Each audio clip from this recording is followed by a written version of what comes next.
basic program design, and this is going to be really basic because I could easily do hours and hours of each individual method of programming. I could start talking about wave programming and block periodization and all these things like that, vertical integration, right? All these big words, they sound so fancy. And I think it's funny that we use all these terms, and in reality, people are just doing what they've always done. They just didn't have names for it. But we're going to talk about basic program design as you can program for yourself.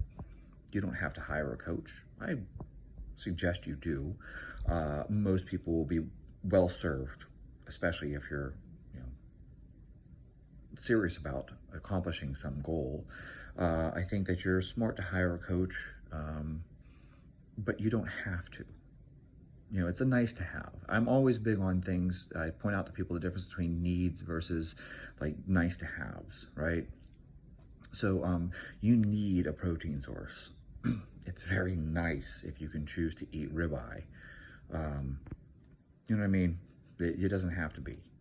So, and then of course there's the optimal thing, right? Good, better, best. So we can get into things that are optimal. Like, what's the optimal program? Which is it's a stupid conversation because there is no optimal. But we can get into those things, and we can talk about what's better, at least. Yeah, we can talk about what's better. You can always talk about what's better. So certainly, there is no best program, but you can have a better program. And that's what we're going to talk about today. You've heard me say it before. I'll say it again. I feel like I should trademark this. I'm going to put it on a t-shirt. If you own a clothing company, contact me, and maybe we can make a t-shirt that says, eat like a bodybuilder, train like a powerlifter. That's it. Eat like a bodybuilder, train like a powerlifter. I've been saying it for so many years. And why? Well, bodybuilders have this eating thing figured out. They know how to eat to gain, and they know how to eat to lose. Eat like a bodybuilder, but train like a powerlifter. This is important. A lot of bodybuilders have really shitty programming. I'm sorry. I don't mean that as an insult to bodybuilders. There are some bodybuilders out there who are really smart. But a lot of them just come in and do a bunch of random fucking movements without any real purpose. They don't have any periodization planned into it. They don't have any programming, like parameters or something, some guidelines that they put in. So they just come in and they lift and they just lift and they just lift, and there's no progression. I have seen this time and time again. And you know what? I'll be honest with you too. Depending on the individual, it can work. Let me tell you a quick story. This is a good story, actually. I was traveling recently, so I had to go to Mayo Clinic. And I stopped into this gym, and I saw this young man. And well, let me tell you the story first. He puts 185 pounds on the bar. He picks it up and starts squatting. He got 18 reps. He racks it. He sits down. He's breathing hard. 18 reps. Picks it up again. He gets 15 reps. Racks it. Picks it up again, gets 13 reps. Racks it. He gets 12 reps.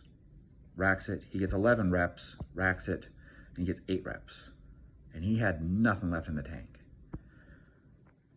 After he finished that, he goes over to the leg press. And he basically did the same goddamn thing. He just loaded the thing up and just started pushing out reps. Rests for like a minute, hops back on, gets fewer reps than he did the first time. And each set, he got fewer reps because he's only resting like a minute between sets. And then he moved on to leg extensions. He did basically the same thing. Now, you probably think I'm going to criticize this guy. I am not. You want to know what you can't control for? Effort. This dude was working his ass off. I don't fucking care if he had 135 pounds on the bar, 185 pounds on the bar, or 500,000 pounds on the bar. This dude was just taking every set as far as he could take it. Like, his last rep was grindy, strainy, looked like he was gonna fucking die pushing out that last rep. And I assure you, if you train with that kind of effort, you will make progress even on a bad program. I've said this before. A bad program executed with intensity and effort will yield results. So if you're a bodybuilder, as this individual clearly was, just pushing really fucking hard every single set, it's gonna work. It's gonna work. So I watched this guy do his workout, and I was in that gym for probably about 2 hours, because I actually, not because my workout took 2 hours, my workout took like 45 minutes. I came in, I did some push presses, some behind the neck presses, and some squats, and that was my whole workout. But I started talking to the gym owner, so the two of us are standing around shooting the shit, and then while we're sitting around shooting the shit, because I want to make friends with gym owners. I hope they welcome me back because I'm traveling.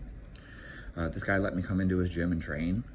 I paid him, obviously. I paid for a day pass, but he doesn't necessarily have to let some random stranger come into his gym. He could always be like, I don't know you, I don't trust you, and tell me no. So, of course, I'm sitting around talking to the gym owner. Super nice guy, love him. I'm definitely going to come back. If he's watching this video, I'm definitely coming back to your gym. Anyways, I watched this dude train for like 2 hours straight, and he's still going. And I'm like, well, I'm leaving now, because me and the gym owner said goodbye, and he's left, and I'm grabbing my things. And I stopped this guy between sets, and I was just like, hey man, I just want to say to you, like, I really admire your work ethic. Like, you are coming in here and you are really putting out hard. He's like, that is something that should be commended. And of course he said thanks. He's not like, fuck you, motherfucker, or some kind of weird shit. We didn't have some weird interaction. He's like, thanks, bro. And he just went back to work. Okay? Now, I share that with you because I'm telling you that some level, your program doesn't really matter if you're putting in effort. However, you should have some parameters at least. This guy clearly did. He was doing a leg day. He was doing squats, followed by leg presses, followed by leg extensions, followed by hamstring curls, followed by like all these other machines he's doing, right? But he started his workout off with back squats. That should get your attention. I recommend, don't get me wrong, if you're older, you may need to do the John Meadows thing where you do hamstring curls before you do your squats. But I recommend that you start your movements off with some basic barbell movement. So for a leg day, you're going to start with squats. For a chest day or upper body day or whatever, you're going to start with some type of press, like a bench press or overhead press, right? If you're trying to work your hamstrings and your glutes, you'll start your day off with a deadlift, okay? And then you can do all that other shit later. If you're older, you may find that it's better for you to start off with the machines first to prime the muscle group. Save the barbell movement for later. So maybe you start off with a machine chest press, you move on to a dumbbell bench press, and then you finish with barbell bench press, and that works better for your joints. But ideally, you're healthy and you don't have joint issues, and so you can come in and you start off with bench press, and then you move on to dumbbell bench press, and then you finish with the chest press machine, because it lets you go to failure without risk of crushing yourself underneath the barbell. Now, we're going to talk about the basic program design here, and the basic program design here is going to be that we're going to move primary movements. So you're going to have a pushing movement, and you're going to make sure that you have a vertical pushing movement and a horizontal pushing movement. And I don't care what you do for those. You could do dumbbell overhead presses, you could do barbell overhead presses, you could do the chest press machine, you can do dumbbell bench press, you could do bench press with a barbell. Hell, you can do push-ups. It's a pushing movement.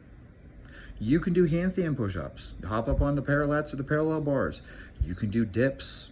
Yes, dips. Dips are an amazing movement. You build your triceps and your chest. It's a great one. You should have a pulling movement. That pulling movement can be any number of things. I prefer pull-ups. But you can have lat pull-downs, you can have bent over rows, you can have dumbbell rows, you can have any number of rowing movements in there. Rowing movements are awesome. I like to do pull-ups as my pulling movement. That's my primary pulling movement. And when I do rows, I typically tend to stick with things like a dumbbell row. I can support myself with one hand, which then takes the load off of my back, and then I row with the free arm. That's how I prefer to row. You may find that barbell rows feel better for you, but I tell you what, my low back doesn't appreciate barbell rows. So even though barbell rows, I won't disagree, build more muscle, my back doesn't like it. And because my back doesn't like it, I don't include that movement. So I want you to pay attention to something I just shared with you. If you find a certain movement aggravates your joints or your back or whatever, don't do it. It's that simple. If you tell me, oh man, every time I bench press, my shoulder hurts the next day. stop bench pressing unless you're a power lifter. If you're a power lifter, then you have to do that. But as I said, choose a movement that doesn't hurt. Okay, we're going to choose a squatting movement. I don't care what you choose. You can choose a front squat, you can choose a back squat, you can choose a Hatfield squat, a safety bar squat, a box squat, whatever. You're going to choose a squatting movement. You're going to choose a hinging movement. I like snatch grip deadlifts. That's my favorite hinging movement. However, you can do trap bar deadlifts. You can do conventional deadlifts. You can do sumo deadlifts. You could do good mornings. You can do RDLs. You can do Dimmel deadlifts. You can choose any number of hinging movements, okay? All right, we've gone through that. And I've discussed that in previous videos. We're just going to choose basic movement patterns, okay? Now what we're going to do, though, and this is the part that everyone gets weird about, but I'm telling you right now, you're going to have to trust me on this. You can build muscle in all rep ranges. Yeah, this 8 to 12 thing, like magical hypertrophy reps. If you do 7, you know what happens at 7, right? Yeah, everyone knows. See, 3 to 5 is for strength, okay? But 8 to 12 is for hypertrophy. Now, you never want to do 6s, because if you do 6s and you do enough 6s, you summon a demon. Don't do that. But if you do 7s, absolutely nothing happens. You don't gain any strength, you don't summon the demon, you don't get any hypertrophy, just magical rep ranges, 8 to 12. So if you would have got an 8th rep, you would have got some hypertrophy. But because you did 7, nothing happens. It's magical, which is bullshit. Don't listen to those fucking people. If someone tells you that 8 to 12 reps is a hypertrophy rep range, never listen to that person ever again. Just unfollow, unsubscribe, give the video a thumbs down, and let them know that there's no such thing as a magical hypertrophy rep range. Flex Wheeler made his best fucking progress doing sets of 20 to 25. You tell me if you think Flex Wheeler was lacking in hypertrophy. Ed Coan, I want you guys to look up Ed Coan, greatest powerlifter of all time. Check out some of the pictures of him when he was a young man. He did sets of 5. That dude was fucking jacked. Doug Furness. If you don't know who Doug Furness is who taught Ed Coan. All right, so here we go. Basic program design. What you're gonna do, okay, is you're gonna choose a movement. So we're just gonna go with squats as our movement, and you can apply this to all the other movements, okay? And we're gonna say that we're gonna do each of these movements once a week because you don't wanna spend all day in the gym every fucking day. So you're not gonna do all of them every day unless you wanna keep it really light. You could do that as well. Dan John's Easy Strength, go ahead and look that up, or Pavel's, Power to the People, whatever. You could do minimal volume stuff, but most of you wanna have a leg day or an upper body day, or you just focus on a specific lift. Okay. Week 1, we're gonna do sets of 10 to 12. We're gonna do a higher rep range. So you'll probably be working with something around 50 to 60%, and you're gonna do sets of 10 to 12, okay? And week 2, we're gonna go ahead and bump that percentage up a little bit. We're gonna be like 70 to 75%. So now we're gonna probably be somewhere between 5 to 8 reps. Oh, shit, that's covering the 6s and the 7s. Oh no. Yes, if you do 6s or 7s, bad things will happen. But, make sure you get either the 5 or the 8. Anyways, then the next week, we're going to go up to like 80 to 85%, which means you're going to be doing sets of like 3 to 5. Okay? For those of you who are chasing maximal strength, this is not for everyone. For those of you who are chasing maximal strength, the week after that, and no, we're not going to do the deload every 4th week because that week where you went light with the 50 to 60 is basically a deload. Okay, we're going to keep the volume very, very minimal. We're going to go up to 90 to 95%. And we're going to do sets of 1 to 3 with 90 to 95%. And you're going to do like 3 sets. Maybe. Maybe you just do 2 heavy singles. Okay? And then you're going to start the whole process all over again. Yeah. That's how it's going to work for you. This is super basic programming. This is really like the most basic level of program I can give you. So this isn't even like, this is like where you're gonna start off, okay? Now things can get more complicated later on. We have like waves and all the stuff like that. Like I said, this is basic program design, So no, if you're advanced, this is not for you. If you're even an intermediate who is almost advanced, this is not for you. But for the beginners, the novices, you are going to work all the different rep ranges, okay?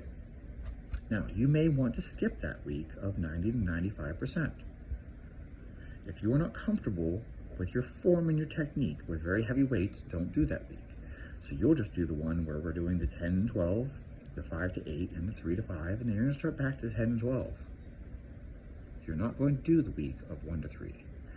For those of you who have enough experience that you're very comfortable doing heavy reps and heavy 1-rep maxes and things like that, go ahead and do that week, okay? There's no law, there's no rule, there's nothing written in stone that you must have that heavy week in there, okay? That is for those of you who are chasing maximal strength. For those of you who are chasing hypertrophy, you don't need to have a maximal strength week. You're already getting a pretty good strength stimulus if you're doing 80 to 85% for sets of 3 to 5. That's sufficient, okay? We're still going heavy. We're still lifting heavy. That's still heavy. 3 to 5 reps is still hard. It's still heavy. But you don't need to do those 1-rep maxes or those 2-rep maxes, okay? Now, coming full circle here. Okay, so we said we're going to do like squats or something like that here, okay, right? So if you're going to squat, you're going to do like 3 sets, maybe 4 sets, okay? 5 sets absolute max, but most people are going to do better with 3 or 4 sets. All right, and that's for all of those. So like, I'm not telling you do 3 sets the first week, 4 sets the second week, and 5 sets the last week. Most people are gonna do well doing 3 to 4 sets of the squats. And then you're gonna go ahead and hit whatever assistance movement you need. So like, if you know your hamstrings are weak, do the hamstring curls. If you know your quads are weak, do some leg extensions. Maybe you do a rear foot elevated split squat. I'm not really a fan of it. I find a lot of people develop SI problems from it. But you know what? I'll give you a tip. Don't elevate your rear foot so high. Yeah, I know. People put their foot up on a bench, which is way too high, and now it creates all this torque, and then you end up with SI problems. You're like, I don't understand why my SI joint hurts. And it's like, lower your foot. So, you know what works really well? If you want to do a rear foot elevated split squat, take a bumper plate. Set that on the ground, put your foot on that. Now your rear foot's technically elevated, but it isn't as elevated as if you put your foot on a bench. And magically, people don't have SI problems when you lower it. Such an obvious fix, and yet nobody does it. So, except for me, because I had to find out the hard way. I was doing the rear foot elevated split squats, and I was like, why does my SI joint always hurt? And then I figured out, oh, it's because my foot is elevated too high. So, I guess if you're 7 feet tall, you can go ahead and use the bench. But for the rest of us who are like 5'9", which I actually am 5'9", I was impressed by that. I went to Mayo Clinic and they measured me. I'm apparently 5'9.66". Can I round that up? Nah, I'd be lying if I rounded up. But I am apparently 69.66 inches. Crazy. I'm gonna start telling girls I'm 5'10". No, I won't. I'll tell girls I'm 6 feet tall. Everyone knows you need to be 6 feet tall, six-pack abs, and a 6-figure salary, right? My wife doesn't give a shit, though. She'll tell you she married me just for my abs, because I don't have the salary or the height. Anyways, point being here, folks, that's what you're gonna do. So you're gonna do your primary movement. It's gonna be a squat for this example. You know, another day will be your bench press, right? Then you're gonna move on to some assistance work, and that's gonna be something that's specific to you. So maybe you need leg extensions because you need more quad strength, okay? And then you're gonna round that out with something else really simple. Keep it simple. The last thing you do should be the most simple thing, all right? So whatever it is that you find to be super simple, you know what? I'm not an anti-lunge guy. I tell people lunges are not a strength movement, but they can be a conditioning movement. So you know what? For this example workout, we're gonna squat first, okay? Then you're gonna do some Bulgarian split squats. And then you're gonna do some leg extensions, right? And then you're gonna finish out by doing some walking lunges. That's it. You're gonna get your stopwatch out and you're gonna do walking lunges nonstop for 4 minutes. That's it. That is our conditioning work. You're gonna do them as fast as you can. We're not doing slow walking lunges. We're doing some effort here. Break a sweat. 4 minutes of walking lunges. Just go. Okay? And that's your whole workout. And you can take the same concept. You can apply it to the bench press. You can apply it to the deadlift. You can apply it to the pull-ups. You can apply it to the rows. You can apply it to everything. You're gonna start off with a basic movement, and then you're gonna do something that's smaller and smaller and smaller, and then you're gonna finish with something that's so simple you can't fuck it up. So like, You could finish with the chest press machine.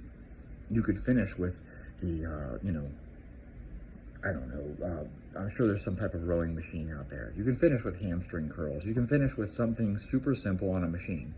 But that thing that requires the neurological effects and the freshness, you need to have good form on your squats. Squat first while you're fresh. Deadlift first while you're fresh. Bench press first while you're fresh. It'll decrease the odds of you getting injured. Don't try to max out on your squat whenever you're fatigued and it's the last movement of the day. Don't do that. And this is just the most basic program I can give you. Obviously, like I said, the more advanced you are, the more complex this shit needs to get. And we could do hours. This one's already going on for 20 minutes. And this is just the basic stuff for the beginners. Okay? And there's nothing wrong with bodyweight movements. So you could do body rows, push-ups, pull-ups, air squats, walking lunges, etc. You can do that. There's nothing wrong with that. And as I point out with the hip thrust, I am not anti-hip thrust. You can do bodyweight hip thrust all day.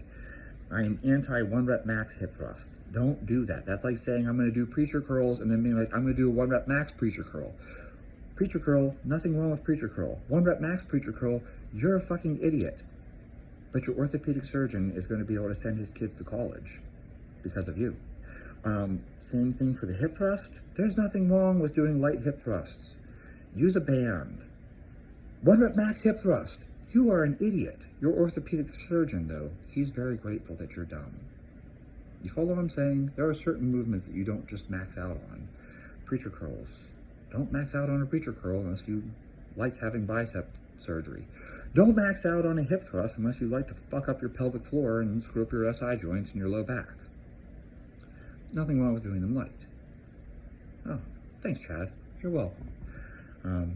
And to you orthopedic surgeons out there, I'm sorry, I just cut into your bottom line, and now your kids are going to have to take out loans. Or your kids can do what I did and join the military, because somehow that's a great way for you to pay for school. Debatable. That's a video for a different time. I love you all. Hope you have a wonderful day. Go lift some weights.